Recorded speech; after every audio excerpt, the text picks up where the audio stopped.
find yourself venturing into a world that is unfamiliar to you in every single way. All you have to your name is your wits and a broken phone that has no internet. But wait, you have the MidFall podcast in your hands. Here you can listen to the tales of your three hosts, Luis, Josh, and Jared, as they venture through their own creative woes and whatnot.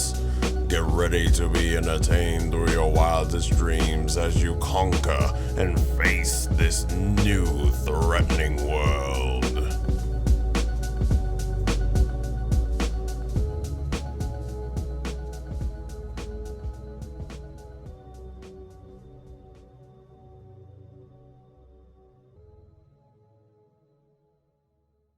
Hello everybody, welcome to the MidFall podcast. My name is Lewy.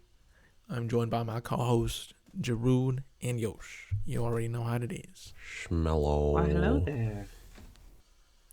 Alright, so just gonna go ahead and hop straight into it for announcements.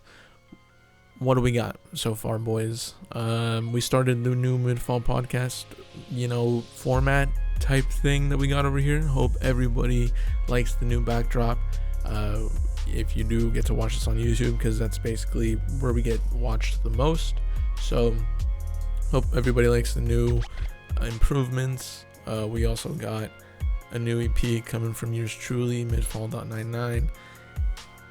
This week I'm gonna post it on YouTube first, and then it'll be available on all platforms later on. And as far as that, we got Yosh back. Mr. Yosh is here. Yes. Yeah.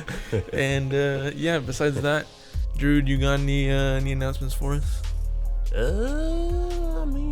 I hope you guys liked that new Minecraft setup that we got for the most recent episode on No Respawn. Hopefully y'all liked it. Dope. Alrighty, boys. So, topic that I wanted to go ahead and talk about today, making a little UFC based again, but going ahead to this one. This last Saturday was UFC 314 at the time of recording. So it would have been 2 weeks ago when this is up. But yeah, Alexander Volkanovski got the belt again after coming off of 2 back-to-back knockouts. Like, he got knocked out twice. And that was the first time he had been defeated in like a long time. Yeah. Just a long time, right? He was known as the best, the pound for pound, just again meaning the best at all weight classes. And he took Islam Makhachev to a 5-round decision back in 2023, I believe. At the time, Islam seemed very unbeatable. And then for Volkanovski to go to a 5-round decision with him was just nuts. It was arguable at the time, who won. But after rewatching it, initially I thought that Volk won. But after rewatching it, I do believe Islam won. So there's no argument there. After that, he came in on like 2 days notice because someone pulled out, or Charles Oliveira, I believe, pulled out a couple months after that out of a fight with Islam Makhachev. I believe it was like the day before. And Volkanovski actually flew over to Abu Dhabi, which is by Saudi Arabia, to go face Islam. And he got kicked in the head. Just perfect setup. There's a kick to the body, waited, kick to the body, just waited, kept baiting him out, kick to the body. And so when he's conditioned, kick to the body, okay, that kick's coming to the body, lowered his guard a little bit, was able to sneak through the top when Islam set up a kick to the head and knocked out Volkanovski. And that was crazy because we had never seen Volkanovski get knocked out, and it was crazy. Yeah. So then after that, he had moved up in weight. So he's the 145 champion, and he moved up to 155 to face Islam. So Volkanovski was still champion for his weight class. Okay. he got knocked out. That was insane. But it was like, okay, he's facing someone in a higher weight class. Like, that is plausible, right? Like, he's still the GOAT in 145. Yeah. Here then comes Ilia Topuria, who is kind of like a Conor McGregor-esque character, you know, with the suits, with like the luxury stuff and this and that, and with the confidence. He doesn't really have this like the shit talk that Conor has, but he has the charisma, the confidence, all that. And he faced Volkanovski, I believe it was last year in 2024 in January or February, and he got knocked out again, and this time it was by just an overhand right. Ilya's right hand, you know, he just threw it over the top and caught Volk in a combination, caught him right on the chin, put him out. And same thing, it's like, damn, that was insane, because it wasn't even a question of, oh, he caught him. Like, looking at the entire thing, you're like, this was calculated, because Volkanovski really likes to exit, taking too many steps just backwards and not really changing angles. So when you do that as an exit, you are a lot more predictable.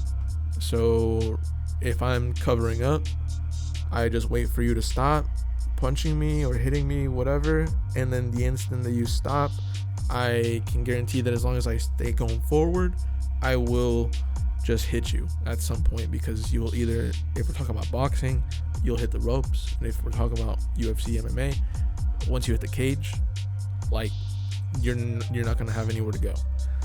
So that's essentially what happened. Like, Ilya was just cutting off the cage, essentially meaning anytime Volkanovski looked for an exit out of, you know, not being in the center, being more on the fence side, Ilya would just make the cage smaller. Okay, so each combination he just plotted, and he had a very like boxer heavy stance, so he was always ready to sprawl if Volkanovski tried taking him down.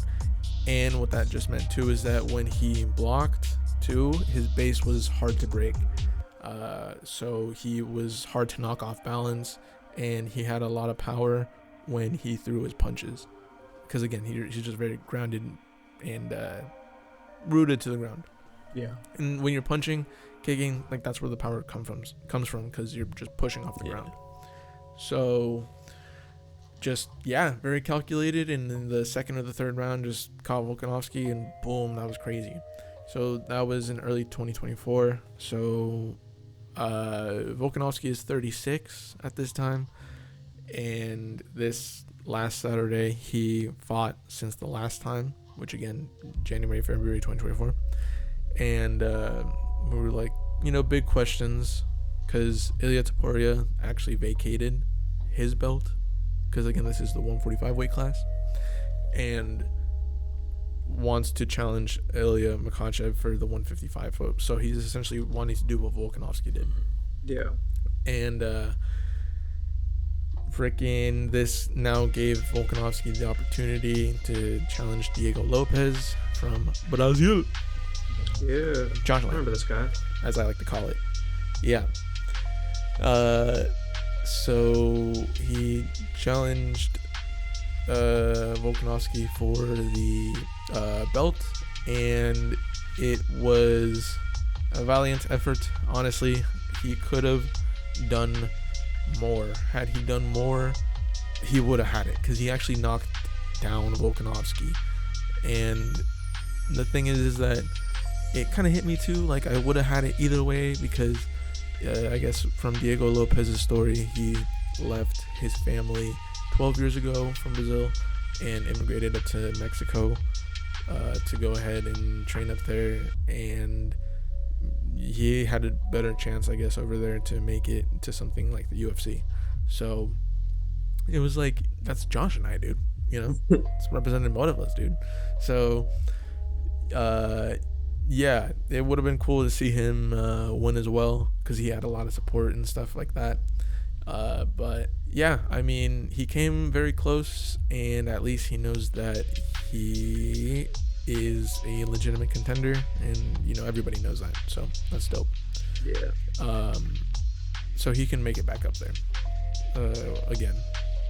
Besides that, we had the second fight. Oh, and honestly too, I called Volkanovski winning. Like, I was like, okay, like, Volk is gonna win the belt back, and which he did, and that's very inspiring. Cool, like Kobe moment, type thing, or Jordan moment, I guess I'd say. But then we got Michael Chandler, who people have now turned their backs on because he is kind of tries to be like The Rock when he is doing media. Yeah. Wants to be very motivational. Just he gets up in the morning, fucking 5 a.m, goes on a run every single day, ice baths. It's about drive. It's about power. Like, the whole thing. We devour. Exactly, type stuff. And he's people say he's Captain America, and I was a fan of Chandler and all that kind of stuff, and he's just blatantly cheated, essentially. Like, just grabbed the fence a lot when he's gonna get taken down by Charles Oliveira.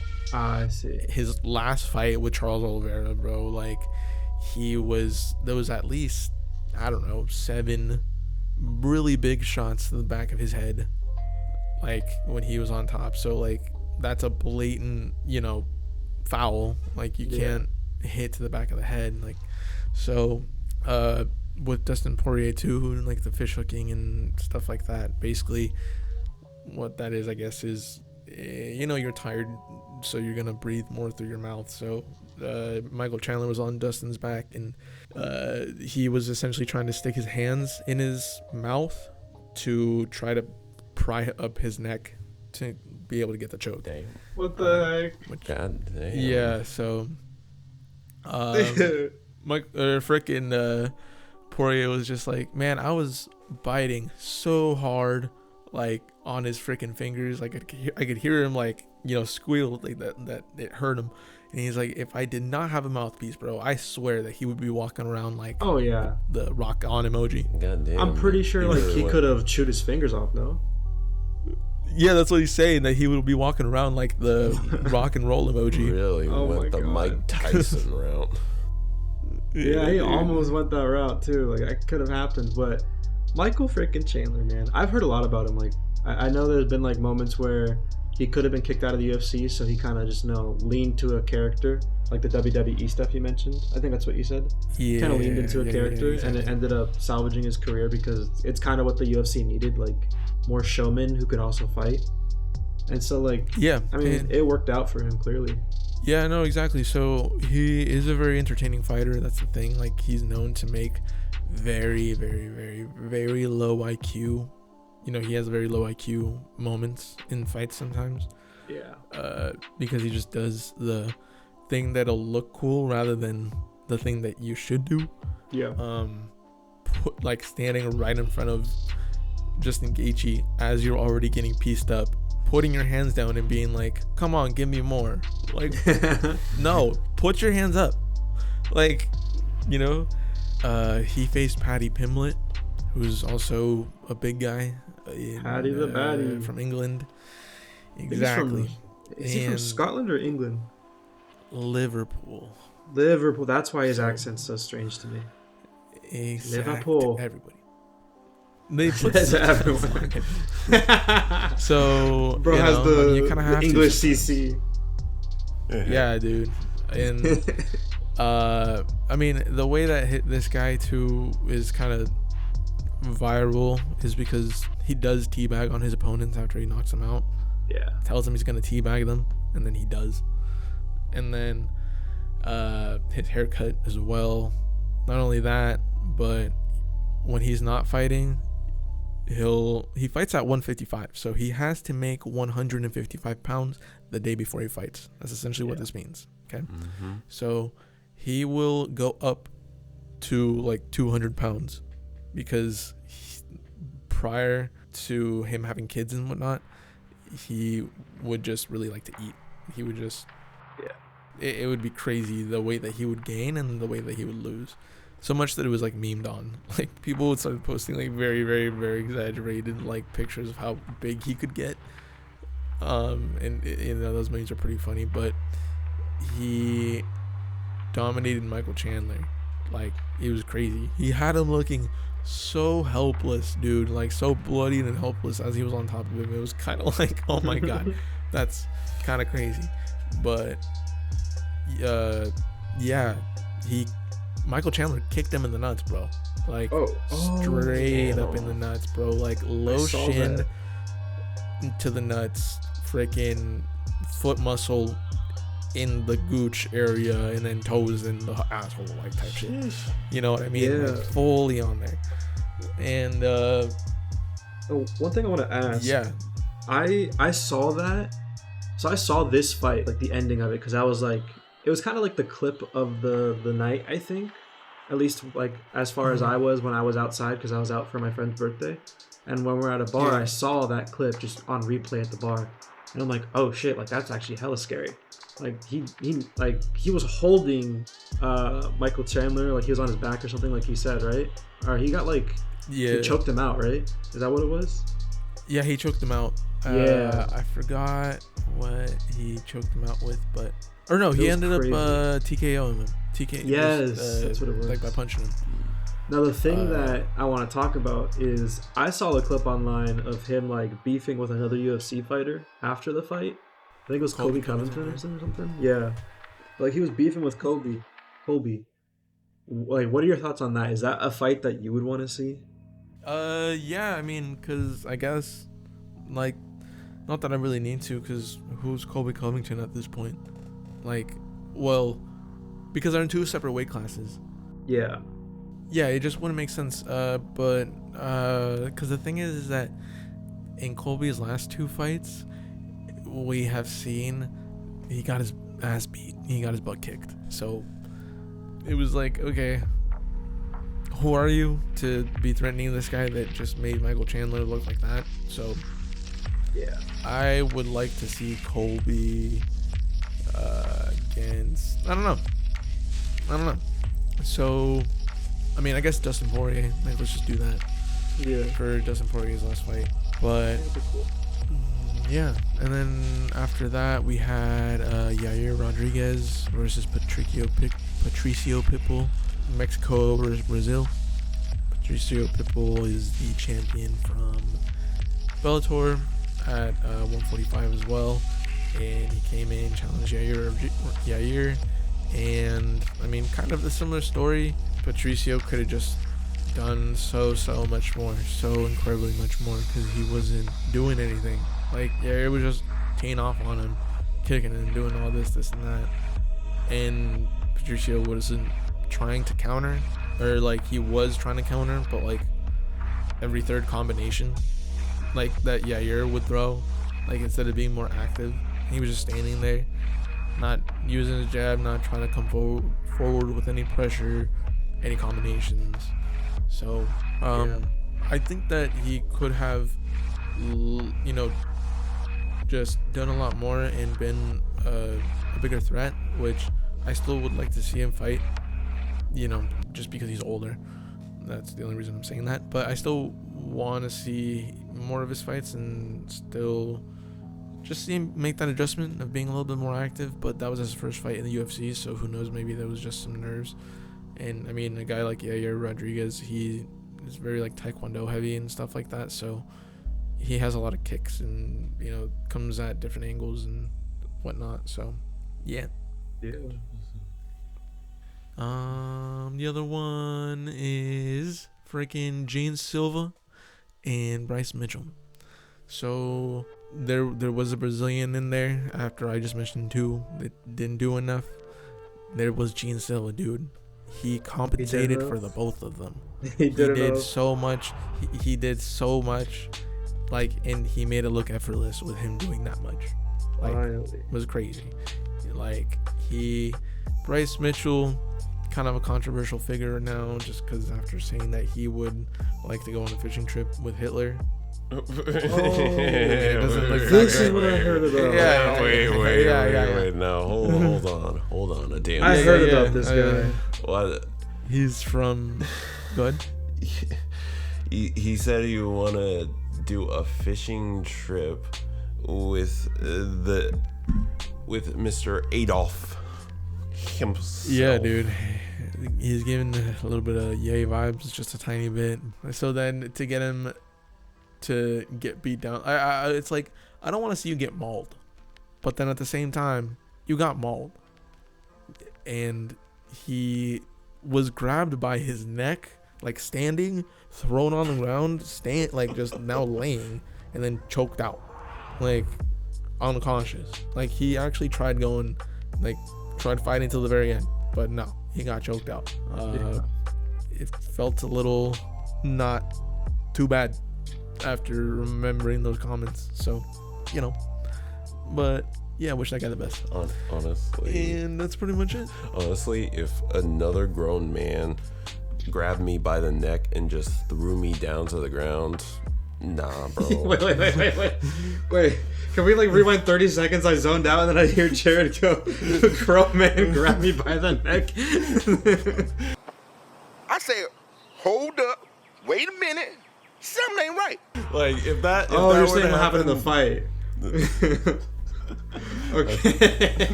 That's the end, bro. We're done.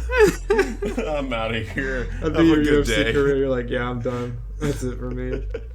That's all, Let me folks. see if I can pull up. Oh my god. Let me see if I can pull up the actual video.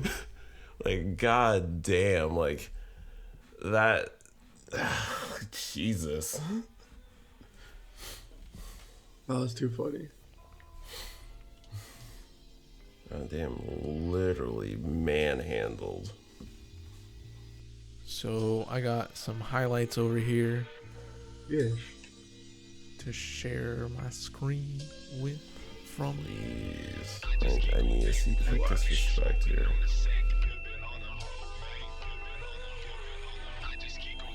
Good face. just kept hitting him, backing him up against the fence.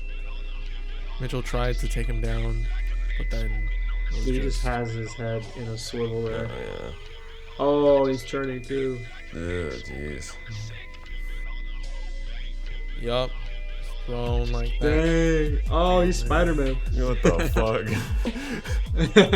Shit. If I see a grown man Spider-Man right after that shit? Dude. Nah. He grabbed the cage as if he was Spider-Man leaning on the wall. God damn, bro. And he was just hitting him, dude, like with everything. And yeah, dude, he had his neck turning him just Jeez. like crazy. And then to show Dude. Jared really quick, I'm gonna show him Paddy, Pimblett, Michael Chandler. He just like would not give him space to breathe. And then picked him up, took him down, and then finished. Yeah, him this is off what just I like saw. that. That angle, like Damn. from the cameraman down below there to the right. I saw that angle. Dude, on the and bar, too. I'm not gonna lie, dude. Like, there was some freaking, yeah, there's freaky people. Like, that looks like he was just throwing some hatchets at a person, you know? Like, God. And then that was UFC. And now for this next weekend, we're gonna have again Josh. Anybody from Brazil, I just call him Josh. But we got Josh, who's Figueiredo, Davison Figueiredo, which is coming off of a loss from Peter Yan, but that was his first loss at the new weight class.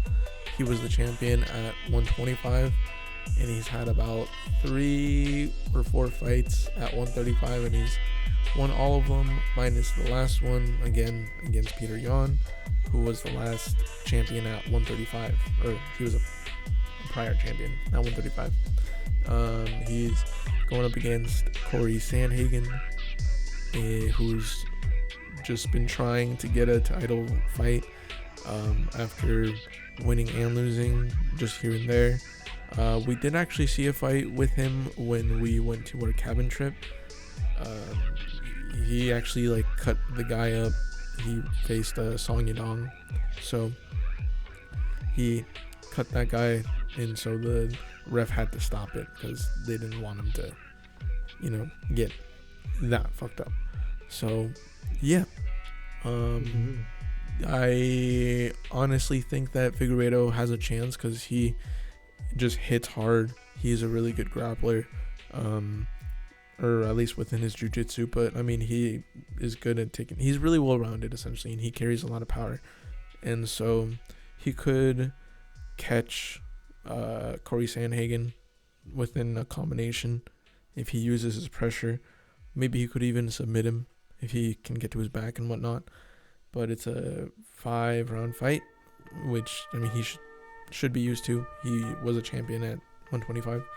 And Corey Sandhagen is just really well-rounded, really crafty, and he just has kind of an unorthodox way of looking at things. So he's kind of a puzzle to figure out and whatnot. If you let him catch his rhythm, like, it's just gonna suck. Yeah. Pretty much it. Are you guys into any sports right now? The playoffs in NBA are starting. Yeah. So that's going to be interesting. How's the NBA season been this time around? You don't even want to know, man. The Warriors aren't doing the best. They're doing okay. We were the 6th seed, which is good. And then we lost a couple of games that we shouldn't have lost, and now we're the 7th seed. Yeah, I think so. And so that means that we're in the play-in tournament. So there's a chance of being eliminated. Oh, damn. Yeah. Without even getting in the playoffs. Yeah, damn. It's not that good right now. I think today Tough to might do. be the play-in tournament's first day. And the Warriors play at 9 p.m. CST, so 7 p.m. your guys' time, I think. Oh, damn. So if the Warriors win tonight, Who's we're the in best team playoffs. right now? The Thunder. The Oklahoma City Thunder and the Celtics and the Cavs are the best 3 teams, to be honest. But I think the Celtics are the ones that have a chance to make in the finals. I don't think the other 2 will make the finals. Interesting. Yeah, there's a lot Alright. of teams that do really well in the regular season. They just don't do well in the playoffs. I just don't trust them yet. Yeah, no, I see that. Dang, I just saw a tweet. This tweet says You just saw what? I saw a tweet. It says Alexander Volkanovski reveals he has cuts in his mouth and is struggling to eat, and he praises Lopez for the pain caused. Dang. Yeah, no, like I said, Lopez was really had a chance had he just done more, because he was honestly like slightly defensively irresponsible. He was like taking everything from Volkanovski and still standing. So like if you have that, you know, he could have done, like I said, just more counters, could have countered him a little bit more, capitalized on Volkanovski, like, you know, picked up more on his patterns maybe. But I mean, I do not know what that is like, so, you know, being at that level. So yeah, but I at the same time though, I'm also maybe come at it from the place of, you know, he made it to that level, he should also understand that. But then again, like, first time there, I'm confident that he can make those adjustments the second time around. Yeah, I think so too. It'll take time, but he had a good fight from what you've been saying, and I need to watch the highlights myself, but from what I heard online, that fight was pretty good. The Paddy fight was pretty good. So far, it seemed like a pretty good UFC night. Maybe not like the best in history, but it seemed pretty good. No, it actually seemed pretty good, and that's what was good about this one. That's what had me excited, because it had actual good fights, you know, from top to bottom. I mean, the next UFC pay-per-view that we have is UFC 314, which is in May. Oh, wait a minute. Oh, man, I have this thing. So, man, I was off, boys. So, the Sandhagen Figueiredo is taking place in May 3rd, and then Ian Machado Gary versus Carlos Prates, another Brazilian, is happening on April 26th. Okay. And I got Ian Gary, to be honest. I got Ian Gary, whether it's knocking him out or submitting him, to be honest. Yeah. It's just crazy. But yeah. So, but Ian Gary is really good. So yeah, and the rest of the card, it's okay. We got Anthony Smith retirement fight. I haven't seen Giga Chikadze fight in a long while. I mean, this is more for like people that I guess are bigger fans of it, and we'll just watch it. But at the end of the day, like, everybody kind of knows these days, a lot of the UFC pay-per-views and fights, because they happen so often, they get watered down. So you kind of have to spread the talent a little bit more, and then sometimes your talent isn't even that talented that you are left with, But yeah. It's an interesting night. Yeah. What do we got going on for the rest of this week? Yes. Jared, you go first. What do we got? Let's see here. Oh jeez, I don't even know, to be honest. I don't even know. Yeah, well, this is kind of the time to make those little announcements, but just kind of keep up watching with what we got going on, because to be honest, we're trying. But I also just got my wisdom teeth removed. That is something that happened. Oh yeah. This week How has that been? It's been fine. Teeth, hurts to eat still, and eating isn't really enjoyable because it happened about 4 days ago. So eating is still not enjoyable just yet, but yeah, we're getting there, so it's all good. But I'm excited to get back into the gym, and once this fully heals, being able to spar again, hopefully getting some footage for that for training arc, just if is sparring footage for learning purposes and looking at purposes, not necessarily to show off or anything like that. But yeah, just going back to training arc and getting in better shape again. So yeah, and then album, look out for it. It's probably out already. Actually, go ahead and listen to whatever it's called. So yeah, the songs are already there, but just the cover, the name, that's the little that's needed. So look out for that, and look out for MidFall Minecraft, new format to that, all that kind of stuff. And that's pretty much it. Yes, Any look final forward to, announcements? I would say look forward to more IRL content, because it's something that we spoke about wanting to focus on. I think that could be really cool for them to look forward to, like with Luis's training arc, my training arc. Jared come up with some more content too, and I think it's going to be really nice for people to see. Like, we've been really focusing on just getting content out for you guys, and there's going to be more new forms of content in the near future for sure. Yes, sir. Well, with that, we're gonna go ahead and head out. So appreciate everybody listening to Lost in the Hills. That if you listen to it and whatnot, shared it, added it to the playlist. Thanks for that. That's cool. And this next one, whatever it's called, it's gonna follow along the same vibes. Just I kind of tried. I was a little bit more boom bap inspired. So yeah, I hope everybody likes that one. So we'll catch you guys next week for Mr. Yosh's episode. Yes. Peace out. Goodbye, everybody. Deuces.